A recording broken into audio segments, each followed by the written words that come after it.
Hello बच्चों, आज मैं आपको कक्षा 7वीं की पार्ट 1 परिमेय संख्या के बारे में बताने जा रही हूँ।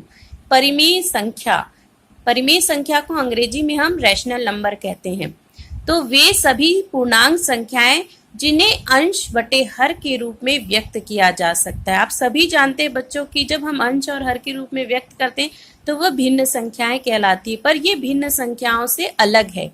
तो वे सभी पूर्णांक संख्याएं, क्योंकि भिन्न संख्याएं हमेशा धनात्मक होती है और आप पहले ही पाठ में प्राकृतिक पूर्ण और पूर्णांक संख्याओं के बारे में पढ़ चुके हैं। पूर्णांक संख्याओं का मतलब बच्चों ये है जिसमें धनात्मक, ऋणात्मक और शून्य सभी प्रकार की संख्याएं शामिल है। इसलिए परिमेय संख्या में ये शब्द इंपॉर्टेंट है। वे सभी पूर्णांक संख्याएं जिन्हें हम अंश बटे हर के रूप में व्यक्त किया जा सके, जहां पर जो हर का मान है वो कभी भी शून्य नहीं होना चाहिए, वैसी सारी संख्याएं परिमेय संख्याएं कहलाती है। परिमेय संख्या को हम अंग्रेजी के बड़े अक्षर Q से संकेत के रूप में व्यक्त करते हैं। अब देखते हैं बच्चों की भिन्न संख्या क्या है और परिमेय संख्या क्या है, दोनों में क्या अंतर है।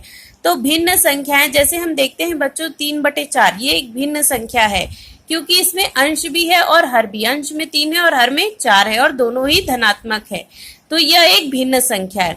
तो भिन्न संख्या भी परिमेय संख्या होती है बच्चों, क्योंकि परिमेय संख्या में सारी पूर्णांक संख्याएं आती है। तो पूर्णांक संख्या में धनात्मक संख्याएं भी हैं। तो 3/4 जो है वो एक भिन्न संख्या भी है और एक परिमेय संख्या भी है। लेकिन यदि हम 3/4 लिख दें, ऋण 3/4 लिख दें, तो यह परिमेय संख्या है, ना कि भिन्न संख्या, क्योंकि इसमें ऋणात्मक संख्या आ गई है। तो यह परिमेय संख्या है, किंतु भिन्न संख्या नहीं है। तो परिमेय संख्या ऐसी संख्याएं हैं जो जिसे कि हम अंश और हर के रूप में व्यक्त कर सके, अंश और हर के बटे के रूप में, लेकिन वो पूर्णांक संख्याओं का होना जरूरी है। तो सारी भिन्न संख्याएं परिमेय संख्याएं हैं। इसके अतिरिक्त सभी ऋणात्मक संख्याएं जिन्हें हम अंश बटे हर के रूप में व्यक्त कर रहे हैं, तो वो भी एक परिमेय संख्या है। यदि हम शून्य ले रहे हैं, क्योंकि पूर्णांक संख्या में शून्य भी आता है, तो 0 बटे यदि हम 3 लेते हैं तो ये भी एक परिमेय संख्या है। किंतु हम जानते हैं कि परिमेय संख्या में हर का मान कभी भी शून्य नहीं होना चाहिए। तो यदि अगर हम 6/0 लिख दें तो यह एक परिमेय संख्या नहीं है, यह परिमेय संख्या नहीं है, क्योंकि परिमेय संख्या में हर का मान कभी भी शून्य नहीं होना चाहिए। तो हम कुछ परिमेय संख्या लिख रहे हैं। 1/2, 4/7, 3/10, ये सारी संख्याएं, ऋण 4/1, ये सारी संख्याएं परिमेय संख्याएं हैं, है ना बच्चों। तो चलिए हम पहचानते हैं। कुछ सवाल है इसमें, निम्नलिखित संख्याओं में कौन कौन सी परिमेय संख्याएं है। तो बताइए 4/1 परिमेय संख्या है क्या? तो हाँ, 4/1 परिमेय संख्या है। ऋण 3/7 भी परिमेय संख्या है। ऋण 27 भी परिमेय संख्या है, क्योंकि हम 27 के नीचे 1 लिख सकते हैं, तो ये भी एक परिमेय संख्या है। लेकिन 24/0 परिमेय संख्या नहीं है, क्योंकि परिमेय संख्या में कभी भी हर का मान शून्य नहीं होना चाहिए। ऋण 3/5 भी परिमेय संख्या है, क्योंकि ऋण 3 भी पूर्णांक संख्या है और ऋण 5 भी पूर्णांक संख्या है। अब इसके बाद हम बच्चों परिमेय धनात्मक परिमेय संख्या और दूसरा है आपका ऋणात्मक परिमेय संख्या।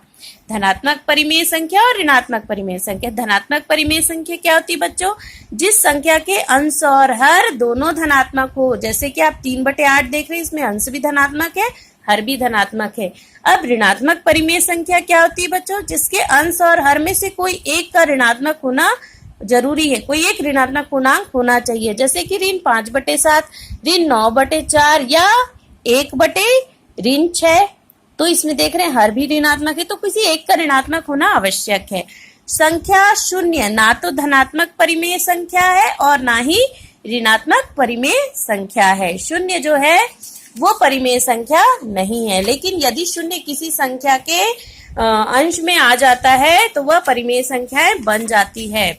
इसके बाद हम देखते हैं बच्चों ऋण 3/ऋण बारे में हम विचार करते हैं। ऋण 3/ऋण 5 के बारे में विचार करते हैं, क्योंकि यहाँ अंश भी ऋणात्मक है और हर भी ऋणात्मक है, तो ये धनात्मक परिमेय संख्या है या ऋणात्मक, इसे हमें पहचानना पड़ेगा।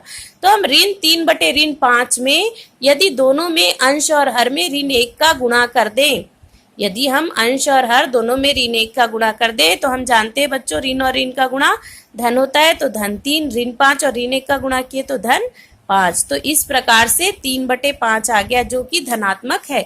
दोनों ही धनात्मक है अंश और हर, इसलिए धनात्मक परिमेय संख्या कहलाती है।